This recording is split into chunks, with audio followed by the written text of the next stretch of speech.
Hey everyone, my name is Pastor Carl and I'm with Danielle Swift.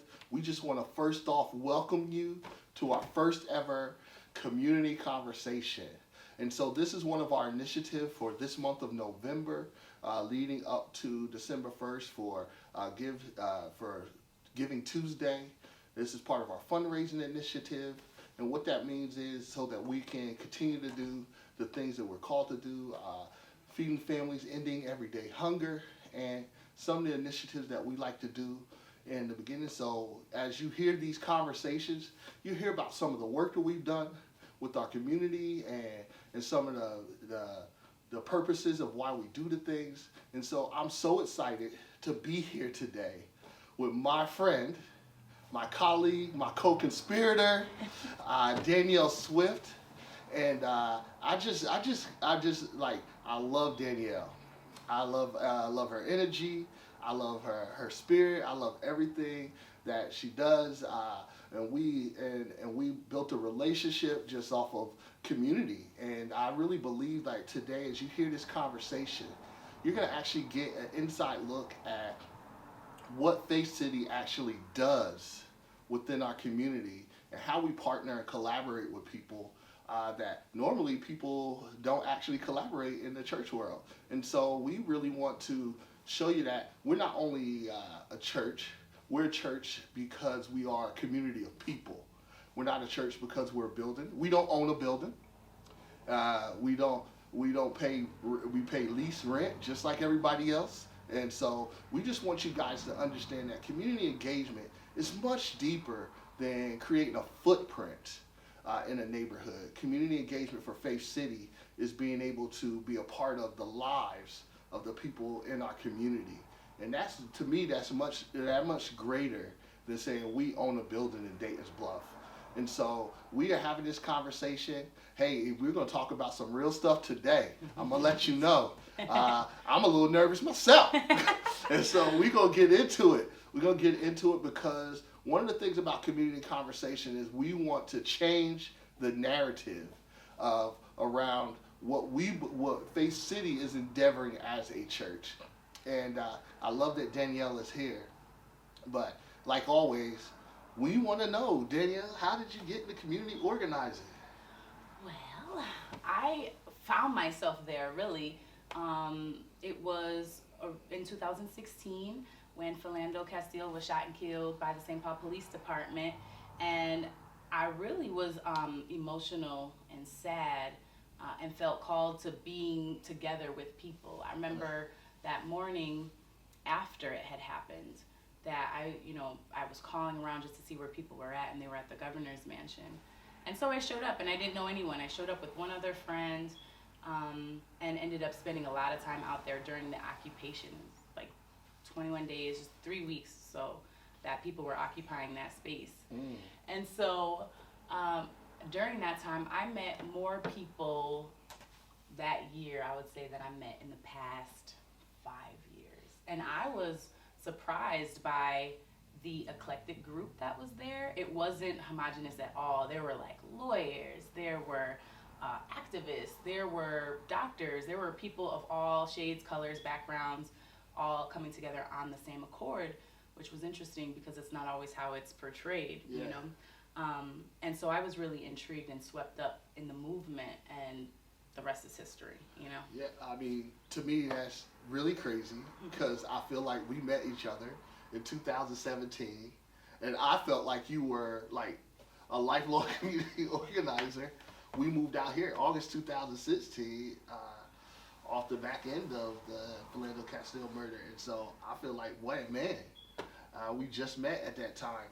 So when do we, like, just talk about, like, so we met in one of the, like, you were working. I'm trying to figure out how that happened. I was working at the Eastside Neighborhood Development Company, right? Yeah. And this is just how funny how things work. Yeah.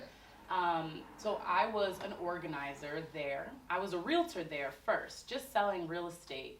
And then they brought me on as a community organizer that same summer in 2016, which I didn't even know what a community organizer meant, Yeah. you know?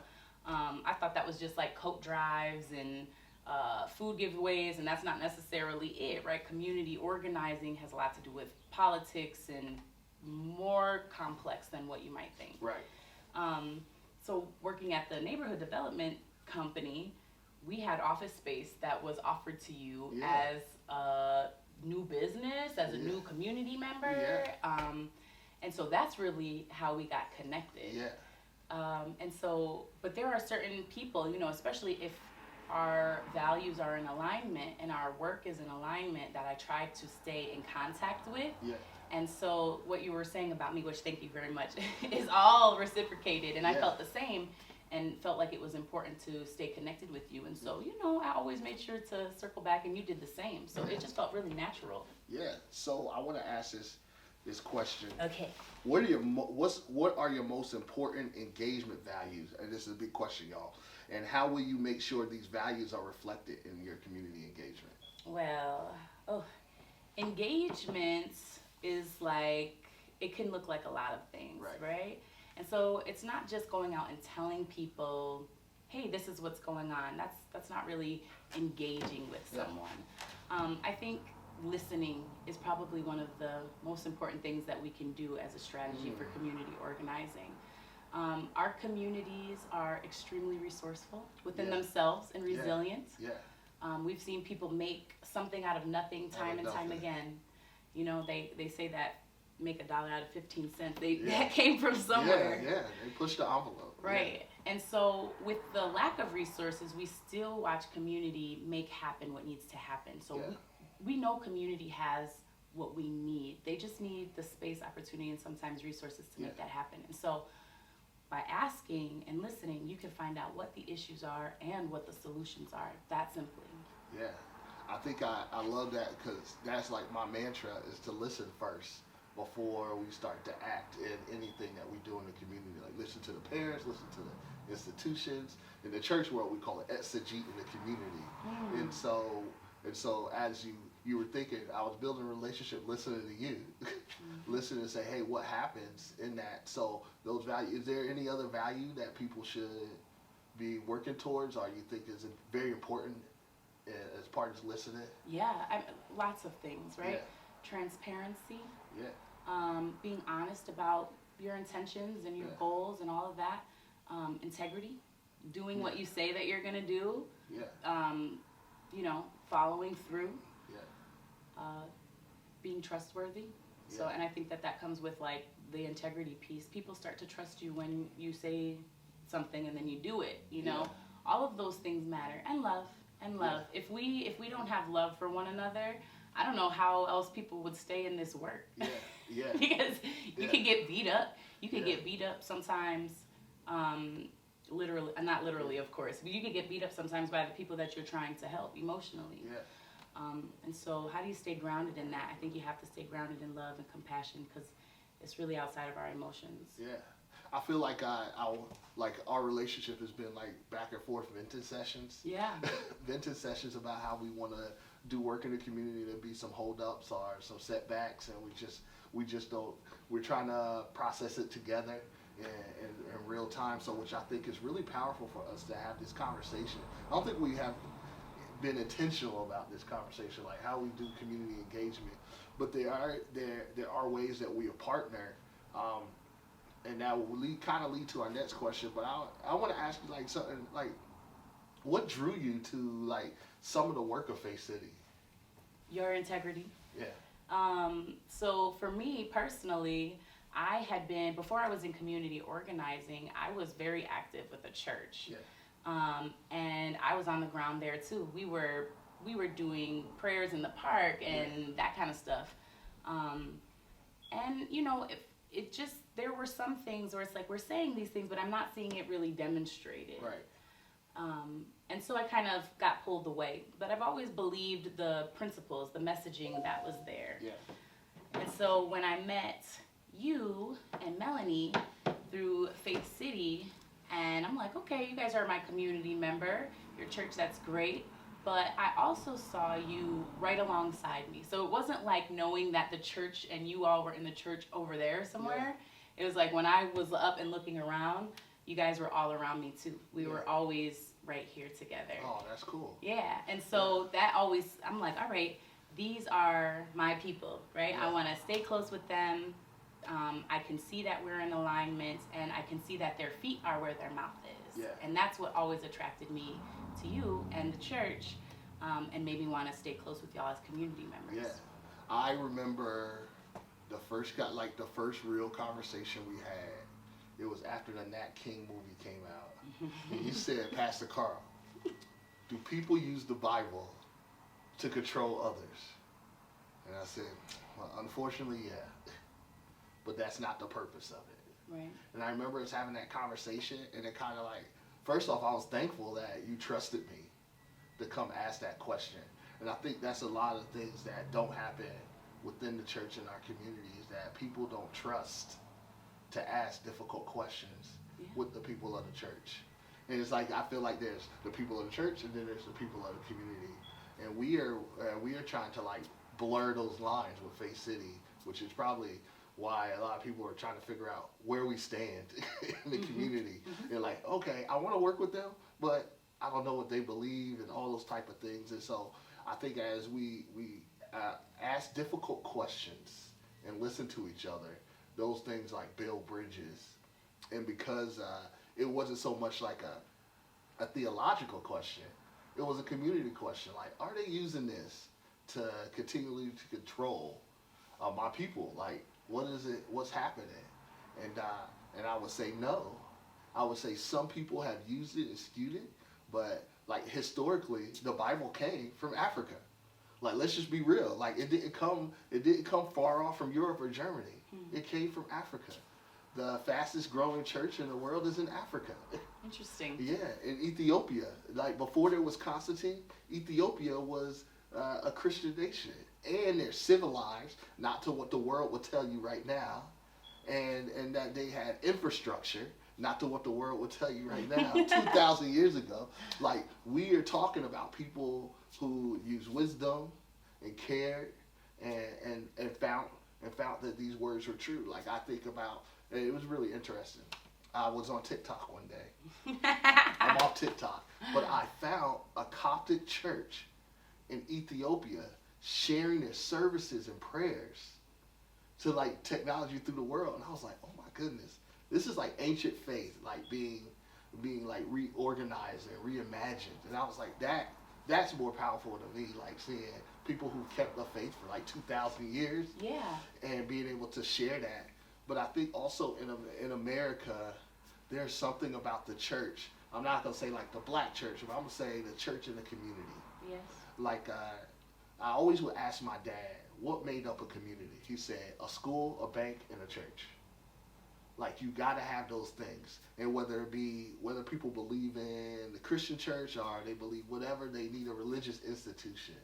And as we think about, like, people need something to change their spirit. They need something to transform them. They need something to wake up for every day and have victory in. If they choose Jesus, praise the Lord. If they choose something else, praise the Lord. Like, but I believe community cannot be separated from those things. Like, you got to have a school, and you got to have a bank, you got to have money to do things, and to make transactions. And so, as we think about community engagement in the church, what has been something that I know what I would say would be something that probably was like, man, they got the resources to do it, but why are they doing it? Within the church? Yeah. Let's get there. Yeah. Well, they have the resources to it. Why aren't they not doing it? Yeah. I think that's a good question, and I think it's something that a lot of people wonder about. I think, like with most structures, people might not fully understand the inner workings, like the way certain nonprofits work or however.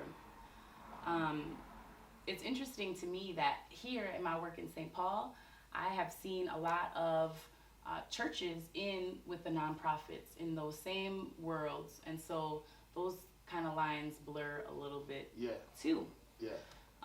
Where it's like, okay, but where are we showing up? So a lot of times it's like, is it around gun violence? Is it around, and most of the time that's where I see it. unfortunately, I don't really see a proactive measure with it. Right. And I'm not exactly sure what that even always looks like, right? Because it's not like we can go outside with shields and stop bullets from flying once they're flying. But I also don't think that it's like getting cozy with the police and lining people up and sending them to jail, because I don't believe that true reform comes that way. Right. And so I wonder about why not go out into those places where the people who really need to be reached are. Right. And that doesn't even take money. Right. That takes time.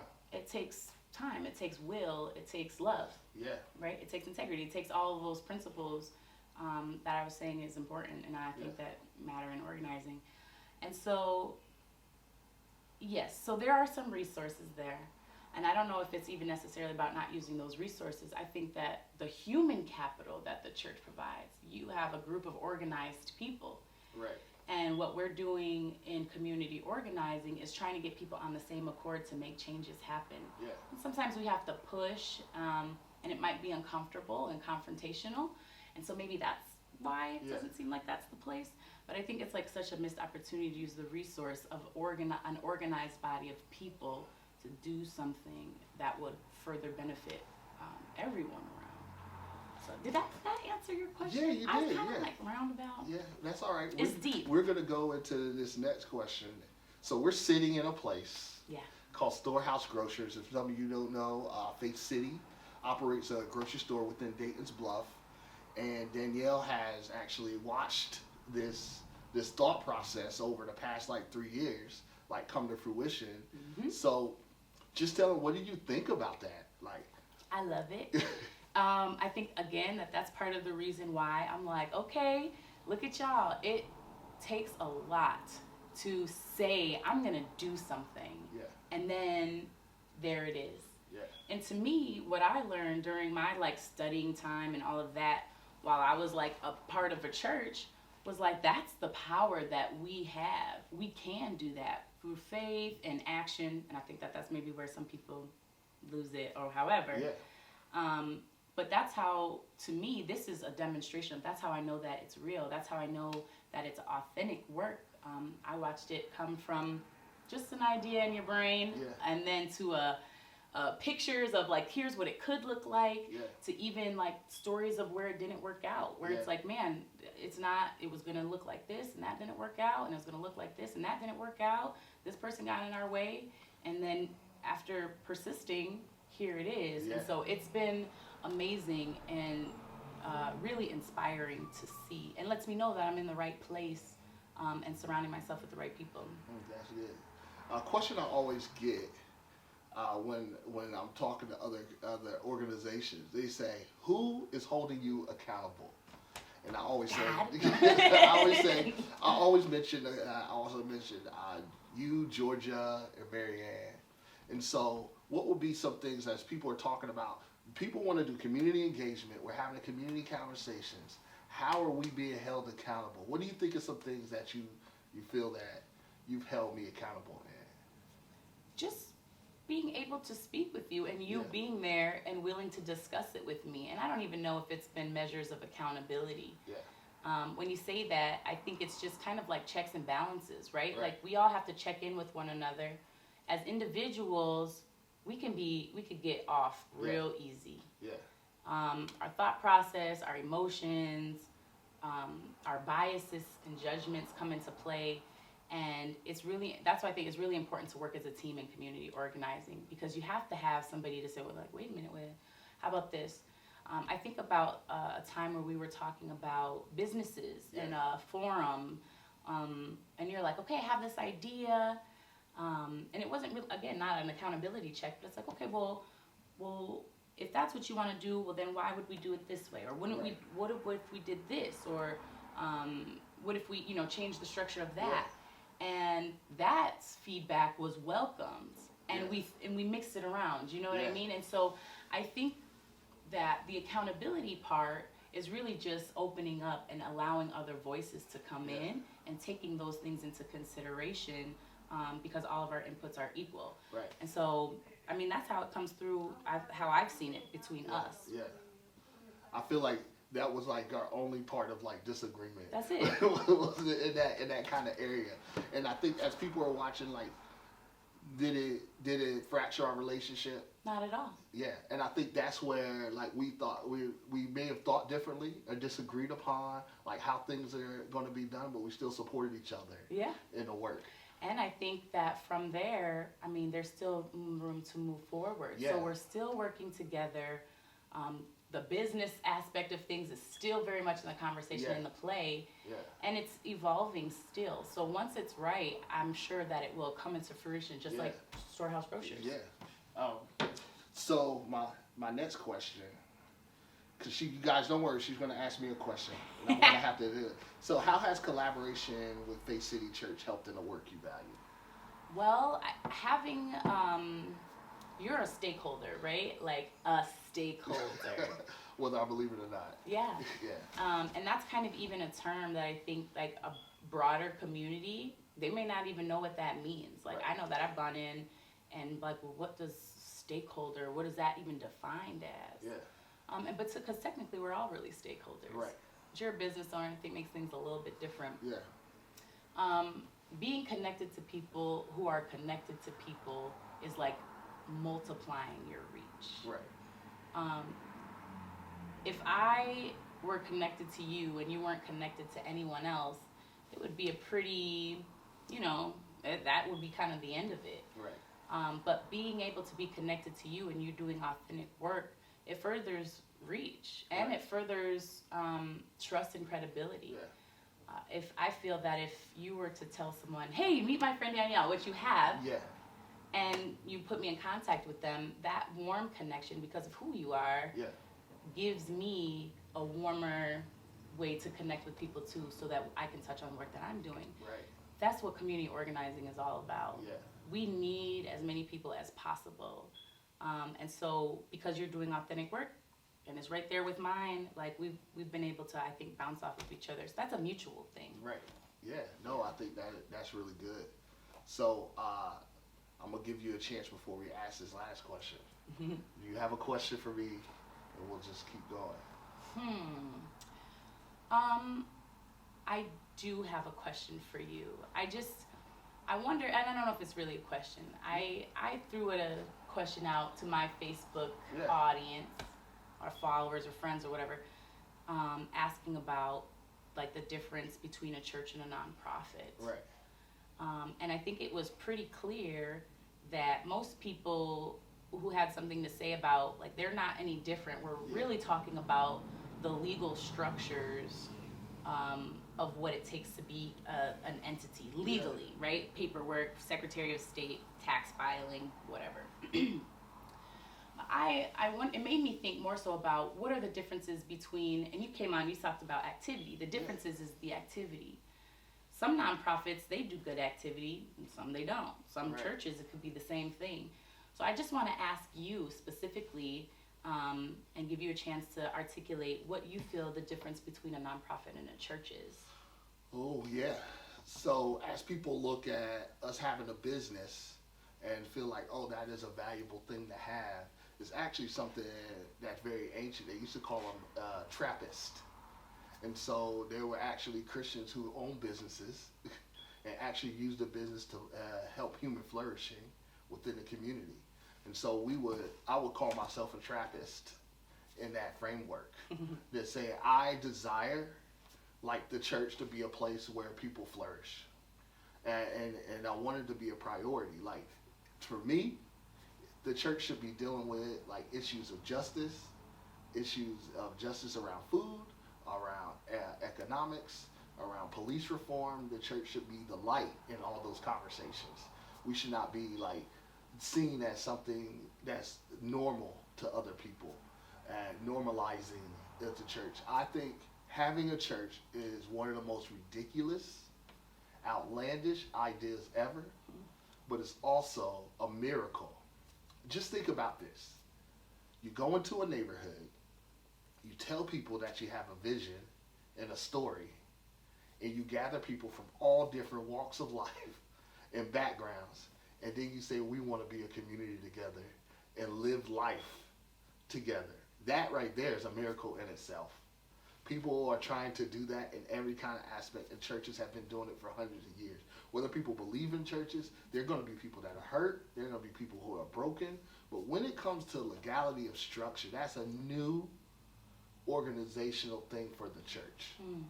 It is not something so usually because of historical things that happen, like England and America and found in America, like those things created, like they needed a legality so that the church could protect itself from like the Queen of England coming and disbanding them and taking all the resources or the land or those things. And so that's why we kind of have legality around church. We don't have to. You don't need to have a legality around church. We do it out of protection most of the time. And so, like, because of that historical thing, churches don't pay taxes.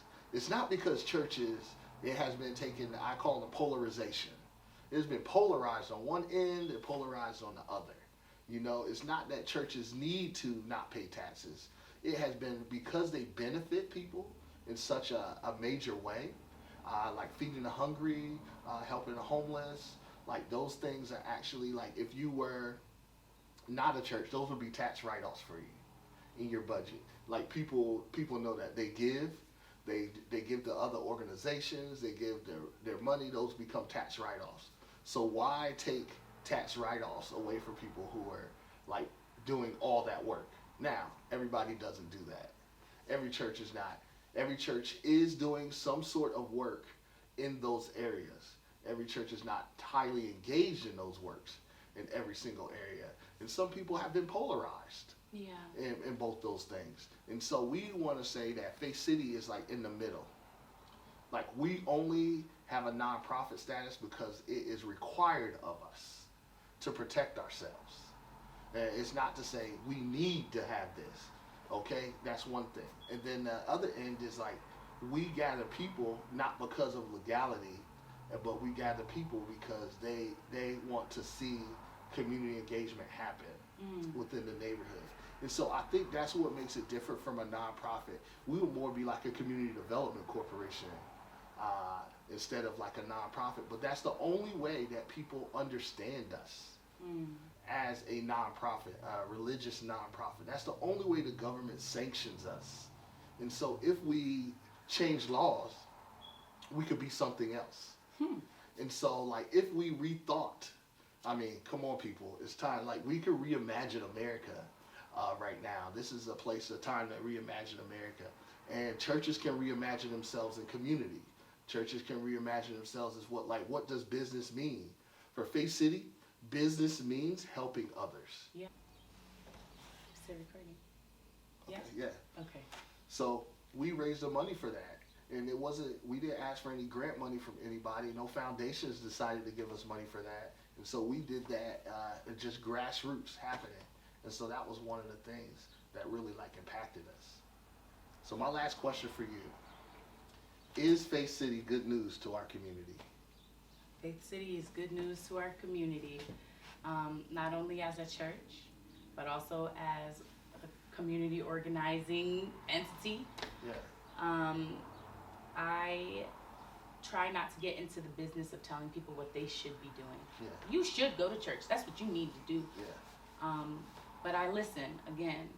And when people are telling me what they're looking for, whether it be food, we can point them in the direction of Storehouse Grocers, you know, or whether it's just being connected. Y'all got some gardens going. Yeah. If they want to get connected, growing food so that we can be feeding people. Yeah. It's definitely good news. There are things for people to plug into to contribute to the overall benefit of our community. Yeah. It's good news. So y'all were really a breath of fresh air for me, where I had this bad taste in my mouth. I remember deep in protesting when we were like on highways, and I've kind of fallen off. Some people still are. Yeah. But a pastor came out of his house. He recognized one of my friends who was pretty prominent in the movement. And he was a pastor of a church, and said, well, maybe y'all should get out them streets and come into the church. And I was like, well, why? When all the people are out in the streets, shouldn't y'all be out here with us? You know? And it was kind of like we all were like towards each other.